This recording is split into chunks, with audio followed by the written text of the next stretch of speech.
Bueno, mi experiencia profesional comenzó realmente estudiando primeramente historia, es decir, mi licenciatura fue en historia y de ahí me fui inclinando más hacia los aspectos más vinculados, digamos, a la historia más antigua del Caribe, a la historia siglo XV, siglo XVI,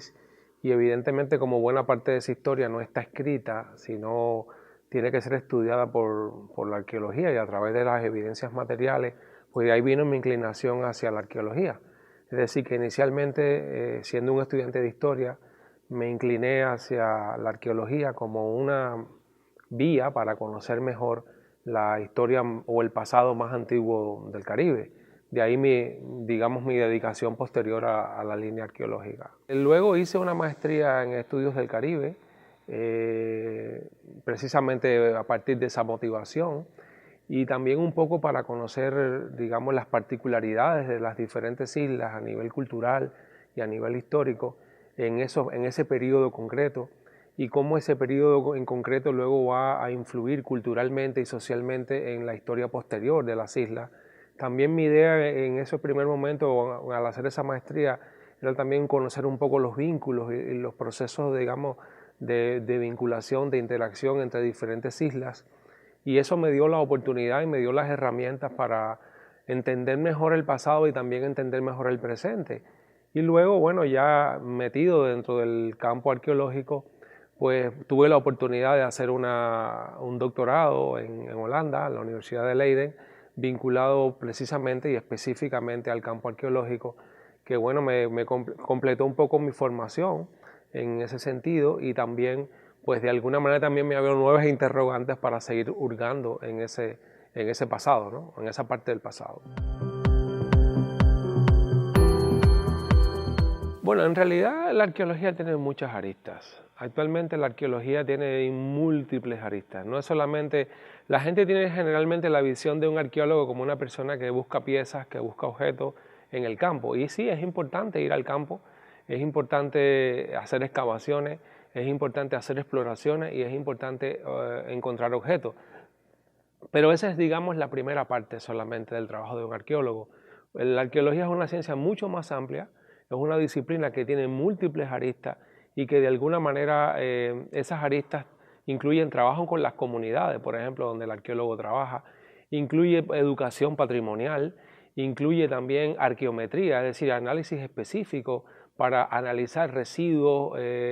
evidencias que no se ven a simple vista en los objetos y en el material que es recuperado de una excavación. Incluye estudios del paisaje, es decir, de los paisajes que fueron modificados, transformados, simbolizados por una comunidad o por un grupo social en específico. Es decir, que la arqueología es una ciencia que tiene puntos de contacto con la historia, porque evidentemente ayuda a comprender procesos históricos, pero también tiene puntos de contacto muy importantes con la antropología,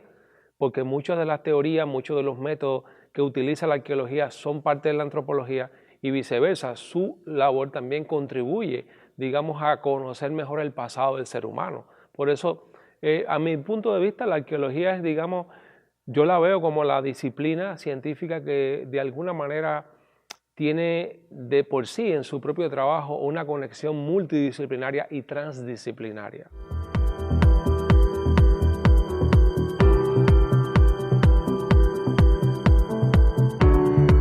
Bueno, en realidad la línea noroeste de la Española fue durante un tiempo un agujero negro dentro de la arqueología dominicana, a excepción de trabajos puntuales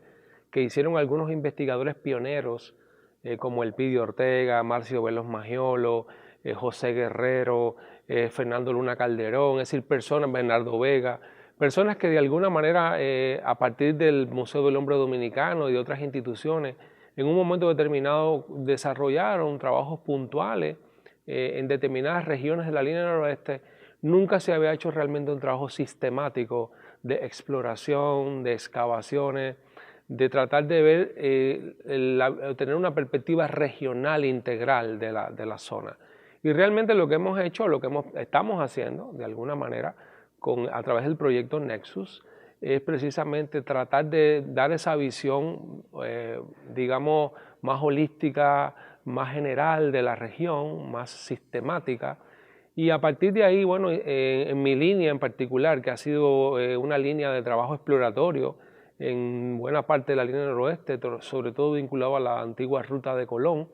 hemos encontrado alrededor de 200 nuevos asentamientos indígenas o contextos indígenas que no estaban previamente reportados.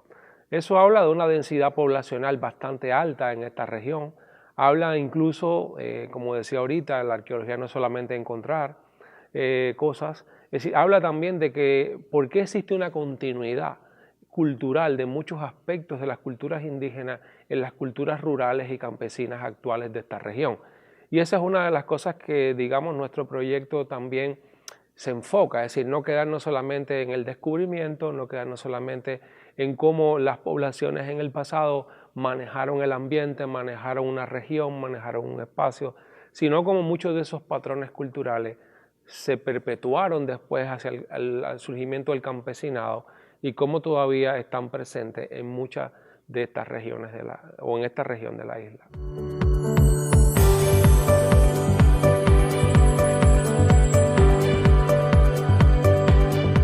Bueno, mi labor dentro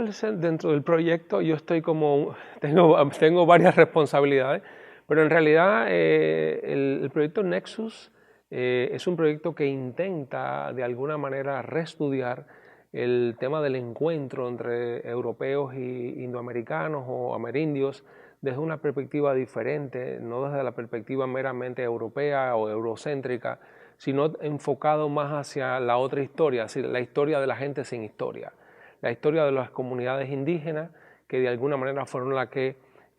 recibieron ese impacto de la conquista. Específicamente se enfoca en varias regiones del Caribe, en varias islas.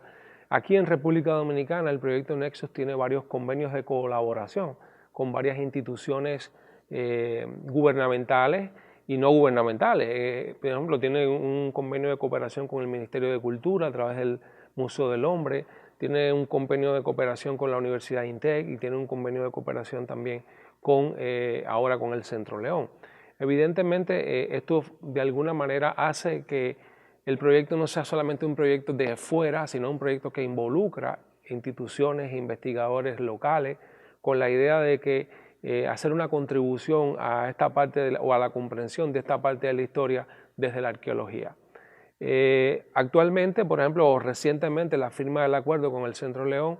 tiene el propósito, entre otras cosas, de que la actividad de cierre del proyecto, es decir, lo que sería, digamos, la consumación de varios de sus resultados en esta zona, se ha organizado una actividad aquí en el Centro León para el 2019 con una exposición, una conferencia académica de varios de los participantes en el proyecto, además de que a través de este acuerdo estamos estudiando partes de las colecciones etnográficas y arqueológicas del centro con la idea de vincularlo con nuestros datos arqueológicos y, como decía ahorita, ver la cultura de la región actual conectada con esa parte del pasado.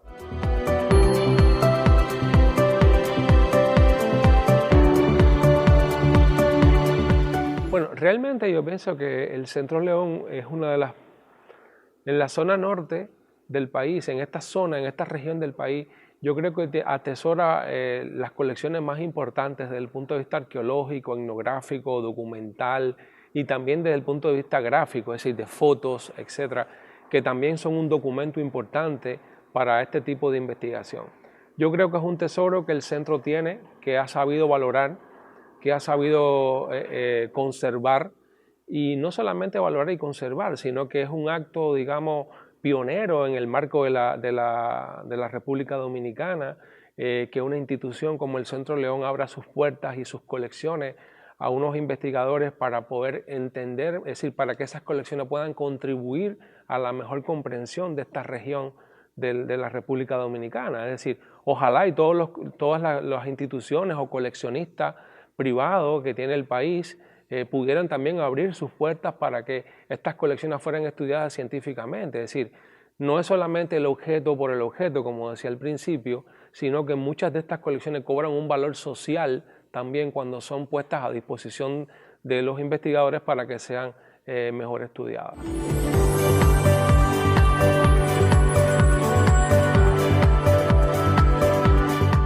Bueno, yo creo que la exposición de Tesoros del Arte Taíno es una exposición que conozco, incluso en esta versión, en su primera versión, tuve el privilegio de cuando se hizo, se llevó fuera del país, el centro pues contó con mi apoyo en la organización o parte de la organización de la exposición. Y realmente yo creo que es algo sin precedente, sobre todo porque no es, como decía ahorita, es un intento de establecer un diálogo entre pasado y presente y de alguna manera se pueda ver, se pueda comprender mucho mejor que la cultura que actualmente tiene esta región y tiene una buena parte de la República Dominicana, tiene un pasado, tiene una conexión con unas raíces que evidentemente ameritan ser mejor estudiadas. Creo que Tesoros del Arte Taíno de alguna manera propone esa conexión, ilustra esa conexión y es muy importante a nivel educativo, es decir, a nivel de la educación, que las personas sientan que su historia tiene un valor. Es decir, que no solamente su historia como un pasado homogéneo, como una especie de discurso oficial, digamos, general, sino también que su historia regional, la historia de su región tiene un valor. Y eso es muy importante porque ahí en el fondo está tu identidad. Es decir, está con lo que tú te identificas y si tú sientes que eso que lo que tú te identificas tiene un valor, evidentemente tú lo cuidas, tú lo percibes así y no solamente lo cuidas, sino te sientes orgulloso de ser de donde eres.